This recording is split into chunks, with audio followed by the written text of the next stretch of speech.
Bro, I'm totally wrecked. Yeah, I think I'm standing straight. A little bit of pain, but I'm obviously not. Like, I'm all smashed to the side. So, this would be straight. There we go. And it don't feel right. How discouraging is that? Like, we were off to a great start.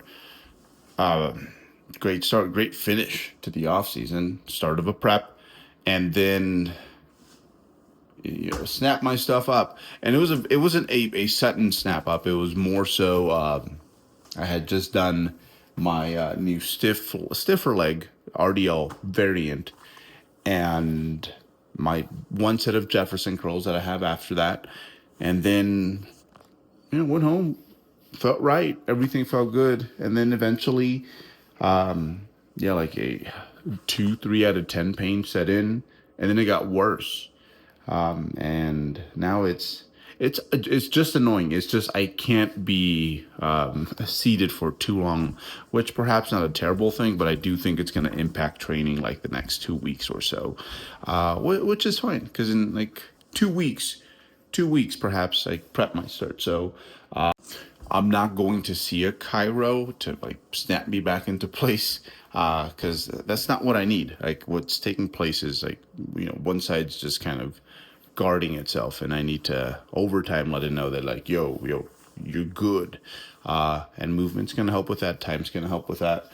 And not doing anything dumb is gonna help with that. So eventually you go through enough of these that you just know yourself a little bodybuilder first aid, and all those things I just mentioned is what a lot of it consists of. So yeah, in the meantime, we have other things to focus on. Last few days have been rough, so I hurt myself. We had company, which was great, and he happens to be a nurse, which was great because my daughter Sunny was a little off.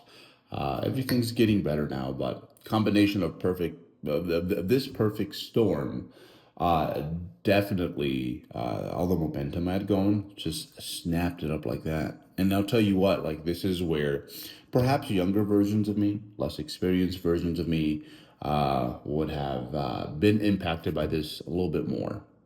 But key is not to wallow in self-pity for too long. The key is to just everything becomes forks in the road, like moving forward. And it's like this decision, that decision, this decision, that decision. And it can be as little as like, after I'm done with this breakfast, like go for a walk. Don't go sit in your computer. You can do some of the work you do seated on your walk. Rather you not do it that way, but right now that's probably the thing that's going to serve you the most. So yeah, this becomes forks in the road, like this, that, this, that, this, that. And that's how you regenerate a lot of good momentum. And all you need is a good day. A good day. Yes, like at the end of it, like my back's still going to be hurting. I'm not going to be able to lift today the way I intended to. My daughter's still going to be recovering from her little illness. But at the end, I can look back and I'm like, yo, like I did what I could with what I had available today. So that's the goal today, is just to do that, because we need good momentum going into the contest prep. We really need to make sure the mood is right in a few weeks. So more on that after I finish this breakfast. So before I continue with this, first of all, apologies for the lack of grooming, the lack of just hygiene. It was just like raw, uncut. I knew I had this training session today. And it was my first time doing the session that technically hurt me. So I just got to get used to that, man, because that's what makes a prep good. And when I do prep, I want to get much better about that. I want things to be so much like less rehearsed.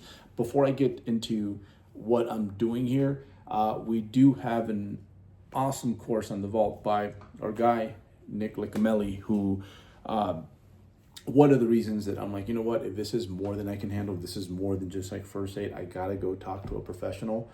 I got Nick in my back pocket. So I was like, okay, should I have to, go see my guy? Like, I know I'm in good hands, but nevertheless, I am glad that, when it comes to, like, again, bodybuilder first aid, I kind of know what to do, right? So the first thing on this day was like, let me see what I can do, because that is something a lot of people get wrong, is like when they get hurt. And sometimes it's because, yeah, the emotions kind of overwhelm you. You're like, yo, I don't feel like doing anything. It might be your lower body this hurt, but some people, they get to the point where it hits them in the feels that so much that they're like, you know what, I don't feel like doing anything. Not just training, but like eating right. All those little things you do to water this plant, right? So yeah, today was about figuring out what it was that hurt me and what I could do going forward. So I'm like, okay, I need to replace that hinge, I think, for the time being. So a single leg 45-degree hip extension was the first thing that came to mind. Single leg, so I don't have to do as many reps.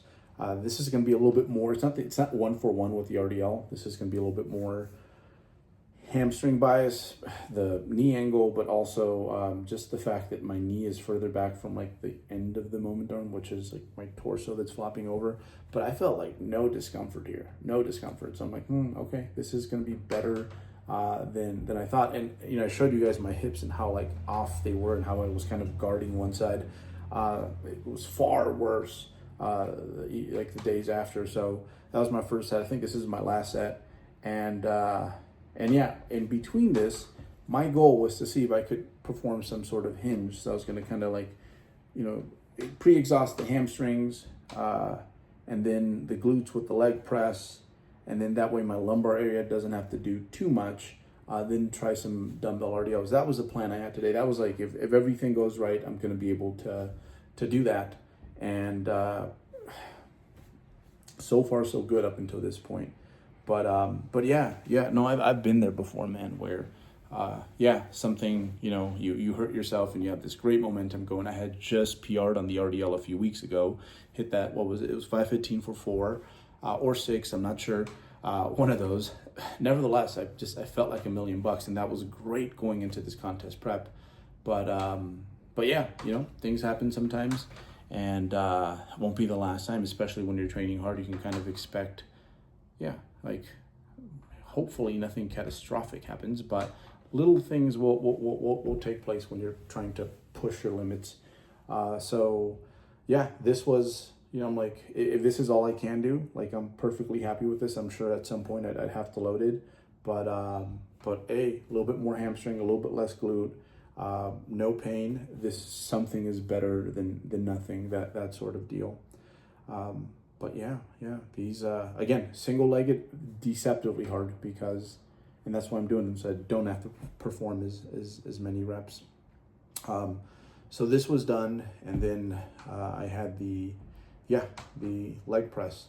And I know that when I'm doing it dual leg, especially on this contraption, so kind of the catch-22 to anything that is stable is that you have to do it per how the machine is designed, right? Like with, like when you go through a stabilization, like hierarchy, right? Like you start with a Smith machine bench press. It's like, okay, probably the most stable.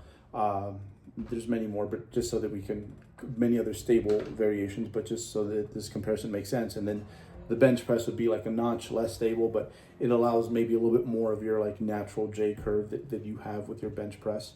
And then less stable than that would be the dumbbells, right? But again, they kind of let you kind of customize things. I know I have one arm that kind of swings out a little bit more than the other, and things that are less stable allow you to do that.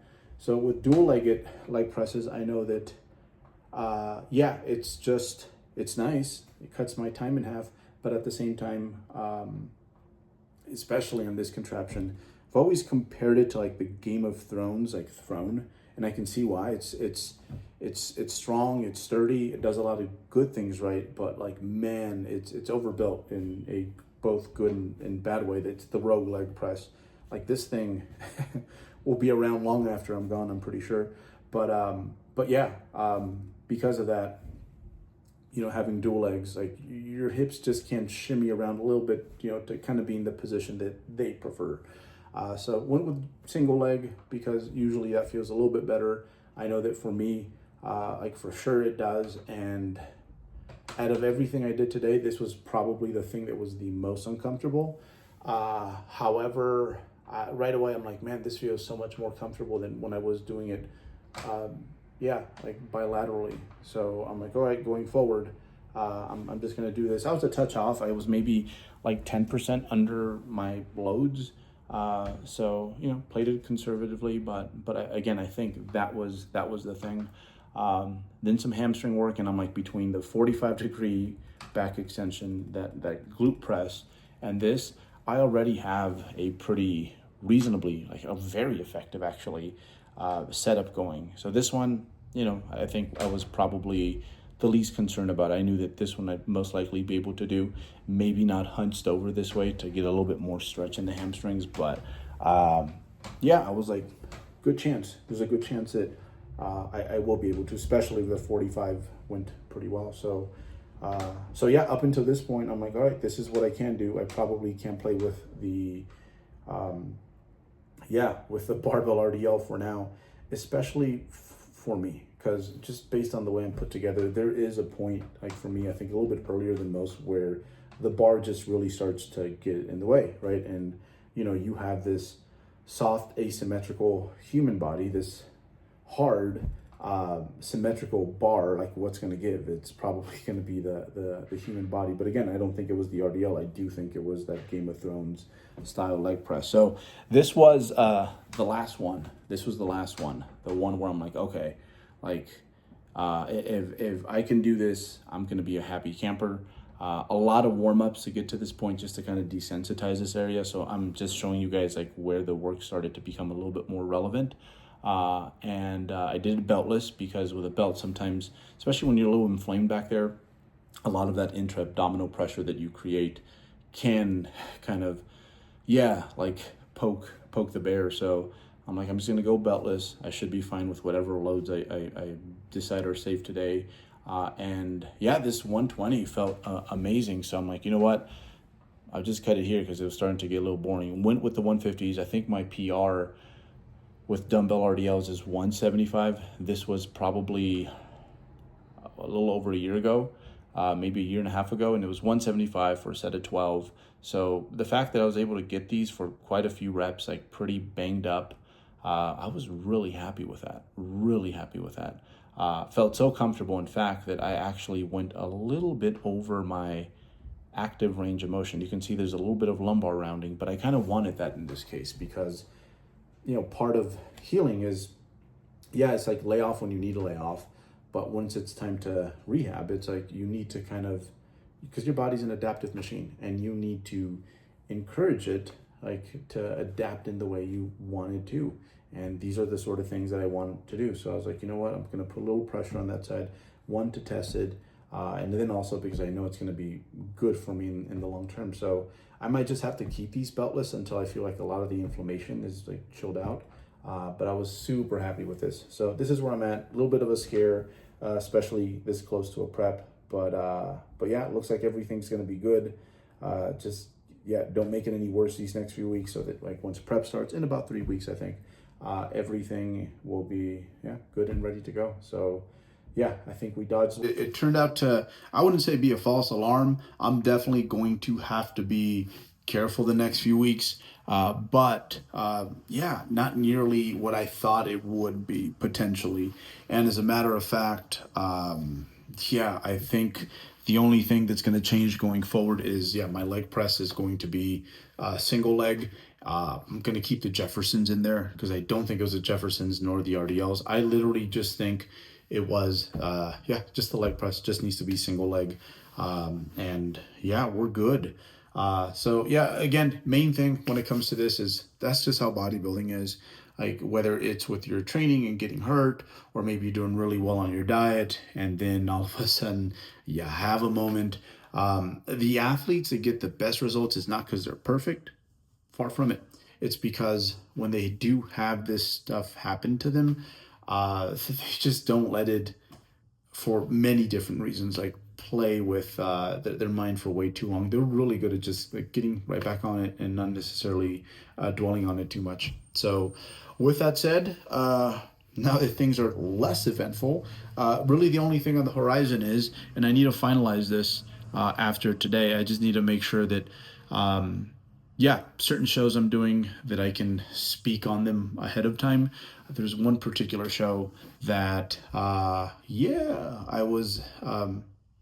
I put in my app and they took me in, and it's kind of a big deal. So I just need to confirm with them and ensure that, hey, I can speak about it. But outside of that, my show season, for the most part, it's like it's all set and done.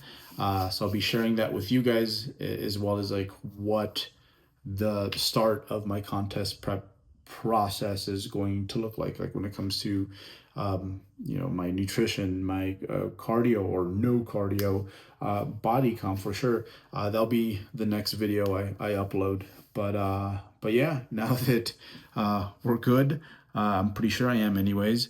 Yeah, now from here it's really about just keeping things like this so that we can start that next adventure, which, like I said, it's hard enough to prep and like just really not just take it there, but ideally go a little bit further than you did the previous time you did it.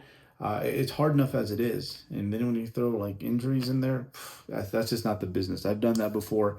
Wouldn't recommend, man. It's hard. It's not as enjoyable, and it definitely impacts the final product. So we're good, guys. We're good. Just minor tweak, it seems, and yeah, now we just gotta, yeah, just like it's like Christmas morning right now, right? It's like the being sent off to bed is what it feels like. But yeah, in just a few more weeks, about 3 weeks, we start that contest prep.